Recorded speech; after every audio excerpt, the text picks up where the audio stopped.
नमस्कार दोस्तों, मैं हूँ शुभम और आज की इस वीडियो में हम जानेंगे रामकृष्ण मिशन के बारे में।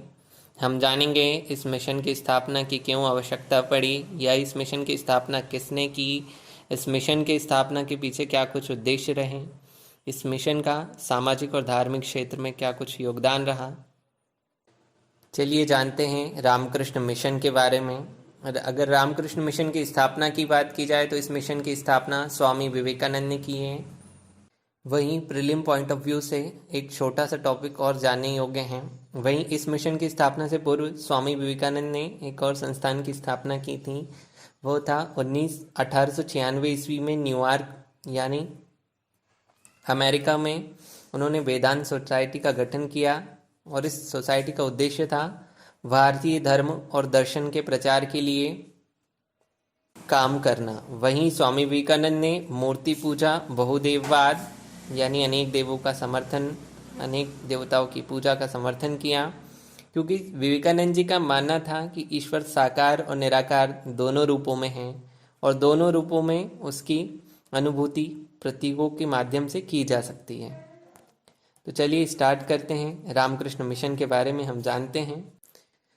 रामकृष्ण मिशन की स्थापना स्वामी विवेकानंद जी ने 1897 ईस्वी में बेलूर यानी कलकत्ता, आज के कोलकाता में की थी और मिशन के अंतर्गत दो मठ स्थापित किए थे। एक था बारानगर कलकत्ता में ही, दूसरा मायावती अल्मोड़ा उत्तराखंड में स्थापित हुआ था।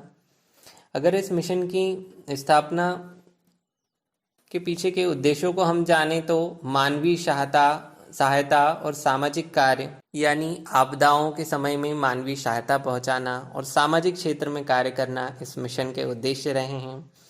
इस मिशन की स्थापना, इसे रामकृष्ण मिशन क्यों कहा गया? क्योंकि रामकृष्ण परमहंस स्वामी विवेकानंद के गुरु थे और उन्हीं की शिक्षाओं और उपदेशों को प्रचारित करने के लिए उन्हें समर्पित स्वामी विवेकानंद के द्वारा इस मिशन की स्थापना की गई। अब बात करते हैं मिशन के योगदान की। अगर इस मिशन के योगदान को हम दो क्षेत्रों में जानेंगे। एक सामाजिक क्षेत्र में सोशल क्या चेंज आया, क्या इम्पैक्ट हुआ इसका, वहीं एजुकेशन के क्षेत्र में क्या कुछ इम्पैक्ट रहा इस मिशन का। अगर मिशन के सामाजिक क्षेत्र में योगदान को देखें हम तो मिशन ने क्या किया, लोगों के लिए स्कूल, पुस्तकालय, दवाखाने, अनाथालय इत्यादि की स्थापना की। वही मिशन एक हिंदू संगठन था किंतु अन्य धर्मों को भी इस मिशन ने महान बताया। ये सामाजिक क्षेत्र में एक बहुत ही क्रांतिकारी विचार था इस मिशन का। वही मिशन ने छुआछूत, अंधविश्वास का विरोध किया। समाज के कमजोर वर्गों, विशेषकर महिलाओं, बच्चों व गरीबों की स्थिति में सुधार करने के इस मिशन के द्वारा लगातार प्रयास किए गए। समाज के कमजोर वर्ग न केवल इस मिशन की प्राथमिकता में बल्कि इस मिशन के द्वारा वास्तविक रूप से धरातल पे इन चीज़ों को इम्प्लीमेंट किया गया और इन गरीबों या महिलाओं या बच्चों की स्थिति में सुधार किया गया मिशन के द्वारा। इस मिशन के द्वारा जब मानवीय आपदा आती थी या कोई प्राकृतिक आपदा आती थी, बाढ़, अकाल, किसी भी स्थिति में राहत कार्य भी किए जाते थे।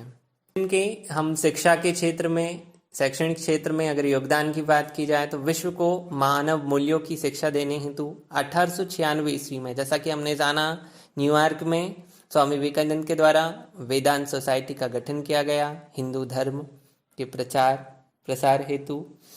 और मिशन के द्वारा तत्कालीन तकनीक और आधुनिक विज्ञान का उपयोग मानव कल्याण हेतु करने पर महत्व प्रदान किया गया। यह मिशन ने ये बातें कही कि जो तकनीक है उसका प्रयोग मानव के कल्याण करने हेतु किया जाए, जिससे टेक्नोलॉजी का आम लोगों के जीवन में बहुत अच्छा प्रभाव पड़े या लोगों के जीवन में उन्हें हेल्प हो सके। वही स्कूलों, कॉलेजों की स्थापना के साथ साथ पत्र पत्रिकाओं के प्रकाशन के माध्यम से भी मिशन के द्वारा शिक्षा का प्रसार किया गया। सबसे महत्वपूर्ण बात जो मिशन है वो आध्यात्मवाद व भौतिकवाद के मध्य संतुलन की बात कहता है। दोस्तों, ये थी रामकृष्ण मिशन की कुछ गतिविधियाँ। इस शॉर्ट वीडियो के माध्यम से हम जितना कुछ भी समेट सकते थे वर्ड लिमिट को ध्यान में रखकर हमारे द्वारा यह प्रयास किया गया। आगे भी आपकी तैयारी को और मजबूत बनाने के लिए हम निरंतर प्रयासरत रहेंगे और इसी तरह अगर आपका सहयोग हमें मिलता रहा तो और भी लोग हमारे साथ जुड़ेंगे और आपको अपना गाइडेंस देंगे, जितना भी आपके लिए हम कर पाएँ या दे पाएँ आपको।